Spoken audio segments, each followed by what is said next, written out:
Good morning student. School के इस mathematics के वीडियो में आप लोगों का स्वागत करता हूं। आज हम जानेंगे कि कैसे शो करते हैं रूट टू को इरेशनल नंबर। हम लोगों ने मैंने पिछले वीडियो में बताया था कि रियल नंबर क्या होता है। ठीक है, उसमें रेशनल नंबर, इरेशनल नंबर, इसके बारे में मैं डिस्कस कर चुका हूँ। ठीक है, अगर आपने वो वीडियो नहीं देखी है तो मैं डिस्क्रिप्शन बॉक्स में उसका लिंक दे दूंगा, आप जाकर के उसे देख लेना। ठीक है, तो आज हम लोग शो करते हैं कि how will you show that root two is an irrational number. कैसे शो करते हैं? तो स्टूडेंट, इसको मैं शो करने के लिए कंट्राडिक्शन मेथड का इस्तेमाल करूंगा। कंट्राडिक्शन मेथड मतलब होता है कि हम कुछ मानते हैं गलत और निष्कर्ष पहुंचते हैं गलत पर, तो इसका मतलब है कि कंट्राडिक्शन हो गया। ठीक है, हम लोग जो है जो दिया हुआ है उसको उल्टा मांगना। जैसे दिया हुआ है कि root two is an irrational, तो हम लोग क्या लिखेंगे यहाँ पर? If possible let root two is irrational. Rational. क्या दिया हुआ मेरा? इरेशनल, और हम क्या मान रहे हैं? रेशनल। ठीक है, तो आप लोगों ने रेशनल नंबर का डेफिनेशन पढ़ चुके हैं। क्या है कि rational number in the form of P by Q. कोई भी रेशनल नंबर किसके फॉर्म में रहता है? पी बाई क्यू के फॉर्म में रहता है। तो पी बाई क्यू का इसका मतलब है कि रूट टू जो है ये पी अपॉन क्यू के रूप में होना चाहिए, इसके इक्वल होना चाहिए, जहां पर आपका Q is not equals to 0। Understand? अब इसका मतलब है कि P and Q are coprime. P and Q are coprime. Coprime का मतलब आप समझ रहे हो ना? इसका मतलब है कि पी और क्यू के बीच में कोई ऐसा कॉमन फैक्टर है ही नहीं। ठीक है, तो इसका मतलब है कि P and Q have no common factor. No common factor, इसका मतलब कोई कॉमन फैक्टर नहीं है। ठीक है, तो चलिए, तो अब कर दीजिए आप इसको। अगर मैं रूट टू यहीं छोड़ू और इसको क्रॉस मल्टीप्लिकेशन कर दूं, इसको क्रॉस मल्टीप्लिकेशन, तो कितना हो? Root two Q is equal to P हो जाएगा। इसके बाद करो आप ऑन स्क्वायरिंग बोथ साइड्स। दोनों ओर स्क्वायर कर देते हैं। क्या आएगा मेरा? रूट टू क्यू का whole square is equals to P square. इतना हो जाएगा। ये करने के बाद क्या है मेरा यहाँ पर? रूट टू का, तो किसी भी रूट वाले नंबर का आप स्क्वायर करोगे तो वो नंबर खुद हो जाएगा और रूट हट जाएगा। Two Q square and this is equal to P square. हो गया ये। अब आप यहां से देखो कि टू क्यू स्क्वायर है, two Q square equal to P square. इसका मतलब अगर मैं यहां से टू को इधर ला दूं तो डिवाइड में आ जाएगा। मतलब क्यू स्क्वायर में अगर यहाँ लिखूं तो पी स्क्वायर बाई टू हो जाएगा ना? तो इसका मतलब क्या हो रहा है कि टू जो है ये पी स्क्वायर को डिवाइड कर रहा है, यानी P square is divisible by two. इसका मतलब यही हुआ ना कि P square is divisible by 2. So p is also divisible by 2। अगर किसी नंबर का स्क्वायर जो है 2 से डिविजिबल है तो उस नंबर उसका स्क्वायर रूट अगर निकाल दें तो भी 2 से डिविजिबल हो जाएगा। इसका मतलब ये हुआ। ठीक है, अब आप इसको रख लो 1। ठीक है, इसको रख लो 2। नाउ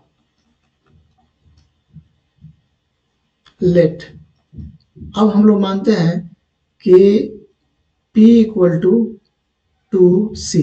अगर रूट टू का, एक चीज यहाँ पर ध्यान रखना है आप लोगों को कि रूट टू को अगर इरेशनल हम लोग प्रूफ कर रहे हैं तो यहाँ पर 2C ही लेना है। अगर रूट थ्री का करेंगे तो हम लोग 3C लेंगे। इतनी बातें समझ में आई? P equal to 2C where C is any integer, कोई भी इंटीजर है, ठीक है, where C is any integer. अब क्या करेंगे, put this value, put this value in 1, इस वैल्यू को आप 1 में पुट कर दो, कितना आ जाएगा, तो आ जाएगा यानी 2q² is equals to 2c का whole square. This implies 2q² is equals to 4c² हो जाएगा ये। अब इस तो वैनिश हो सकता है, कट सकता है, 2 2 jar 4, so q² equal to c², 2c², ठीक है, q² इक्वल टू 2c²। अब यहाँ से आपको क्या समझ में आ रहा है, ये 2 को अगर मैं यहाँ लिख दूं डिवाइड में, यानी कि q²/2 कर दूं इक्वल टू c², तो इसका मतलब क्या हो रहा है कि q² जो है डिविजिबल बाई 2 से डिवाइड हो रहा है। तो यहाँ पर क्या आ रहा है, इसका मतलब ये हुआ कि q is divisible by q² is divisible by 2, so q is also divisible by 2, ठीक है। तो यहाँ से क्या होगा, अगर मैं इसको कोट कर दूं और इसको ब्रैकेट में करके मैं इसे 3 कर दूं, इक्वेशन 3, तो अब आप बताओ, यहाँ पर देखो, यहाँ पर क्या हम लोगों ने मान रखी है कि P एंड Q आर को प्राइम, और को प्राइम का क्या होता है, कोई भी कॉमन फैक्टर नहीं होता है, लेकिन यहाँ पर मैंने क्या आ रहा है, ये Q जो है 2 से भी डिवाइड हो जा रहा है और P जो है वो भी 2 से डिवाइड हो जा रहा है। इसका मतलब 2 जो है इसका कॉमन फैक्टर है ना। This means 2 is a common factor of P and Q। P और Q का कौन फैक्टर हो गया, तो हम लोगों ने यहाँ मान रखी है कि P और Q कौन फैक्टर है ही नहीं, किसी का कौन फैक्टर नहीं है, लेकिन यहाँ तो 2 आ रहा है, तो इसका मतलब क्या हो रहा है, हम लोग कंट्राडिक्शन में पहुंच रहे हैं, है ना, ये विरोधाभास है ना। तो इसका मतलब है, मैं थोड़ा सा नेक्स्ट पेज में चलता हूँ, नेक्स्ट पेज में पेज भर गया है,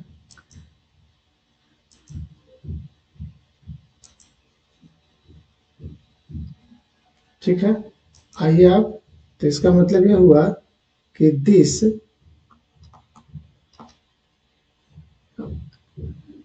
कलर चेंज कर लीजिए, इसका मतलब ये हुआ कि दिस अराइज कंट्राडिक्शन, ठीक है, ये तो कंट्राडिक्शन हो गया, तो इसका मतलब क्या हो गया, so our supposition, our assumption या सपोजिशन जो अभी लिख सकते हैं आप, सपोजिशन स्पेलिंग रॉन्ग हो रहा है, एजम्पशन लिख दो, सो आवर supposition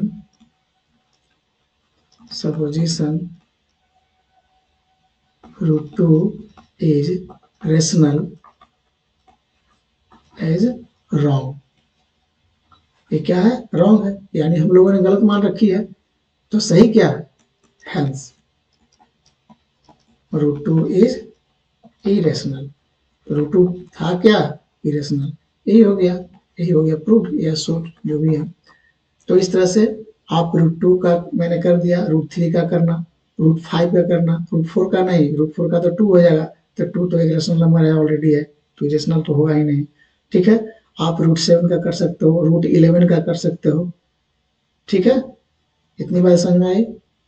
चलिए अब मैं इस वीडियो को लंबा नहीं करता हूँ, मिलते हैं एक और नेक्स्ट वीडियो में, ठीक है, तब तक के लिए बाय बाय।